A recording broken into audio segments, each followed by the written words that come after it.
الحمد لله رب العالمين والصلاة والسلام على رسوله محمد وعلى آله وصحبه أجمعين.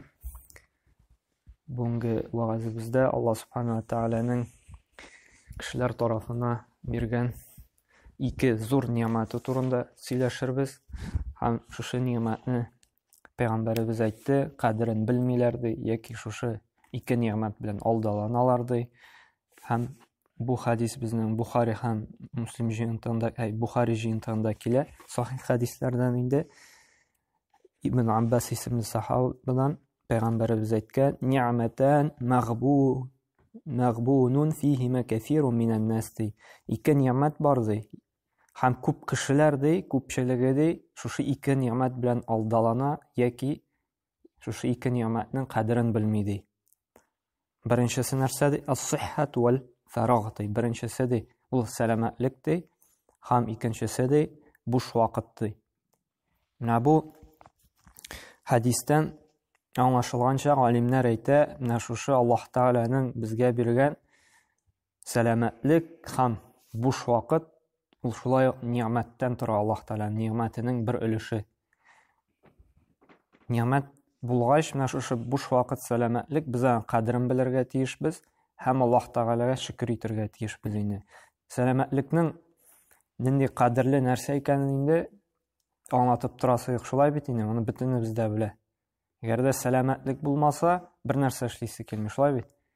Акча да кирәкми анда, бернинди мал да кирәкми, зур-зур йортлар да кирәкми, яхшы машиналар да кирәкми, бер нәрсә дә кирәкми.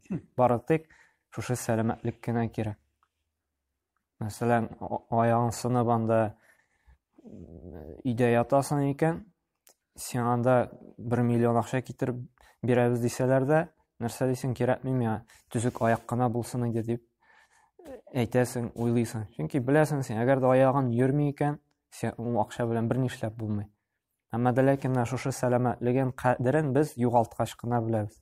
Сәламәт булган вакытта без аның кадерен белмибез, һәм инде сәламәтлегебезне кирәкмәгән нәрсәләрдә кулланабыз. Аллаһ Тәгалә шушы тәнебезне, тән агзабызны безгә әманәт итеп бирде.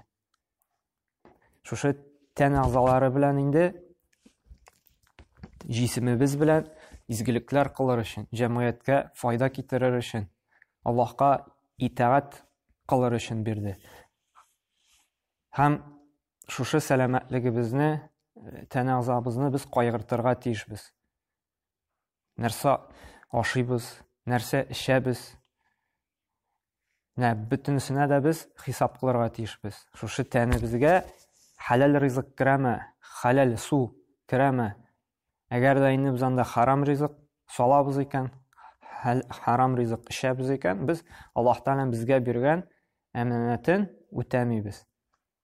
Мәсәлән, машинага куелган икән заводтан 92-нче бензин салырга. Әгәр дә без анда солярка салабыз икән, ерак китәлмибез, шулай бит? Машинабыз туктап кала. Анда двигатель мае әйтелгән икән, шундый берәр фирманыкын инде. Әгәр дә без анда сыер мае салабыз икән, яки семянка мае, шулай син двигательне эштән чыга. Шулай бит? Ватыла. Һәм шулай ук безгә дә, организмга да, әгәр дә без анда харам ризык тутырабыз икән, харам нәрсәләр эчәбез икән, безнең организмыбыз килеп чыгачак. Һәм инде төрле авыртулар, хәзер инде нинди генә авырту юк, шулай бит, санап китсәң анда. Һәм менә шушы авыртуларның да килеп чыгуының сәбәбе, менә шушы сәламәтлекнең кадерен белмичә, үзебезгә нәрсә ашаганны, нәрсә эчкәнне хисап кылмыйча, теләсә нәрсә тутырганга, менә безнең инде нәтиҗә килеп чыга шушындый авыртулар инде. Әмма дә ләкин бу әманәт, без аның кадерен белергә тиешбез Аллаһ Субхану ва Тәгаләдән. Һәм әгәр дә без таза сау сәламәт булабыз икән, без күбрәк Аллаһка гыйбадәт кыла алабыз. Күбрәк изге гамәлләр кыла алабыз. Кешеләргә ярдәм итә алабыз. Шушы җәмгыятькә күбрәк файдалы эш эшли алабыз. Үзебездән соң без бу дөньядан китсәк тә, үзебезнең исемебезне искә ала торган, безгә үлгәч тә әҗер саваплар китереп тора торган күп кенә садака җарияләр эшләп калдыра алабыз, гамәлләр эшләп калдыра алабыз. Һәм бит Пәйгамбәр саллаллаһу алейһи әйтте, Муслим җыентыгында килә торган хадисендә: "Әл-муъмину кавий Hayrun ve habbu ilallahi minel mu'minin daif ve fi kulli hayr dedi. Güçlü mümin dey, ul dey, hayırlıraq dey, zaif müminge qaraganda dey, lakin ikisinde de hayırlılık бар dey. Munda güçlü деген söz теге Rusça айтсак физический сила гына түгел инде, мускул көчле генә түгел, ә сәламәтлек ягыннан да көчле, һәм иман ягыннан да көчле. Булган мөминдә дә мөмин дә Аллаһ каршында да күпкә күркәмрәк, күпкә якынрак һәм Аллаһ Тәгаләнең яраткан бәндәләреннән булып тора. Ни өчен? Әгәр дә ул сәламәт булса, тақвалы, иманлы булса, менә әйтеп киттек бит, ул күбрәк изгелекләр кыла ала. Күбрәк Аллаһ диненә чакыра ала. Күбрәк гыйбадәт кыла ала. Шуңа күрә ул Аллаһка якынрак, Аллаһ аны күбрәк ярата. Әгәр дә инде заиф булса, шулай ук иманы белән дә, сәламәтлек белән дә ул гыйбадәт кылырга да бик көче булмый аны. Шулай ук иманы заиф булгач инде изгелек кылырга да бик омтылмый. Динне таратуда да, дингә өлешен кертүгә дә бик аның теге омтылышы булмый, эшләп торасы килми. Шуңа күрә менә көчле мөмин, иман һәм тән ягыннан булган мөмин күпкә хәерлерәк Аллаһ Тәгалә каршында. Һәм без дә шуңа омтылырга тиешбез, сәламәтлегебезне карарга тиешбез. Хәләл ризыклар ашап анда физик күнегүләр ясап, ныгытырга тиешбез. Күбрәк изгелекләр кылыр өчен инде.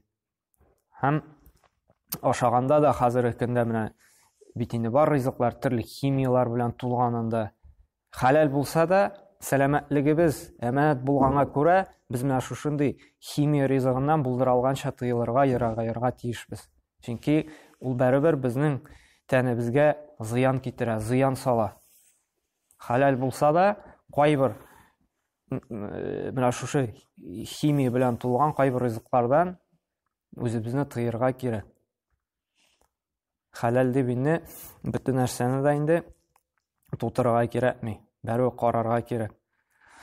Һәм икенчесе инде ул буш вакыт. Без беләбез, буш вакыт булганда шулай ук күп хәерле гамәлләр кылып була. Әмма дә ләкин инде күбебез нишли буш вакыт булса, ул телевизор каршында, шулай бит. Кирәкмәгән сериаллар, анда кирәкмәгән кеше көлдерә торган аншлаклар, анда бүтән төрле нәрсә, яки анда җыелып инде гайбәт саталар, кеше тикшерәләр, бу нәрсә алган, моның хатыны кем белән йөри, моны нишләгән, җин теләсә инде иманын да куәтләми, кесәсен дә, акчасын да арттырмый торган кирәкмәгән сүзләр турында сөйләшә. Шулай бит буш вакыт булса кешенең. Күпчелеге шунда. Аллаһ Тәгалә бит белмичә генә әйтмәй, Пәйгамбәр саллаллаһу алейһи әйттергән бит. Күп кеше ди шушы ике нәрсәнең кадерен белми. Һәм якыннарыбызга, иң беренче үзебезгә карасак шулай бит. Сәламәт булганда кадерен белмибез. Һәм шулай буш вакыт килә икән инде, буш вакытны без изгелектә үткәрергә омтылмыйбыз анда, Кур'ан укырга, берәр мохтаҗга ярдәм итәргә, шушы җәмгыятькә файда эш китерергә, җин теләсә инде берни файдасы булмаган нәрсәләр эшләргә омтылабыз анда. Шул телевизор булсынмы, интернет булсынмы анда, хәерсез сүзләр булсынмы. Әгәр дә без инде менә шушы буш вакытыбызны дөньябызга да һәм ахирәтебезгә дә файдалы китерә торган, файда китерә торган гамәлләр эшләсәк, без шушы ниъмәтнең кадерен белүчеләрдән булырык. Һәм кыямәт көндә дә иң беренче безнең соралачак, менә Аллаһ Тәгалә шушы вакыт бирдем ди сиңа, шушы вакытыңны кая сарыф иттем дип сораячак безнең вакытларыбыз өчен. Һәм менә шушы вакыт безгә Аллаһ Тәгалә биргән, диме? Ул вакыт яки безне Аллаһка якынайта, яки киресенчә Аллаһтан инде ярагайта. Ничек итеп инде? Әгәр дә Аллаһ Тәгалә биргән бит безгә, һәрберебезгә дә шушы 24 сәгатьне инде. Безнең ниятебездә, фикерләребездә, гамәлләребездә гел изгелек, яхшылык була икән, Аллаһка омтылу, Аллаһка якынаю, шушы җәмгыятькә файда китерү, бу дөньяда үз-үзеңне калдыру, һәм шуның белән шөгыльләнсәк, менә бу Аллаһка якынаябыз, шушы вакытның кадерен белгән булабыз.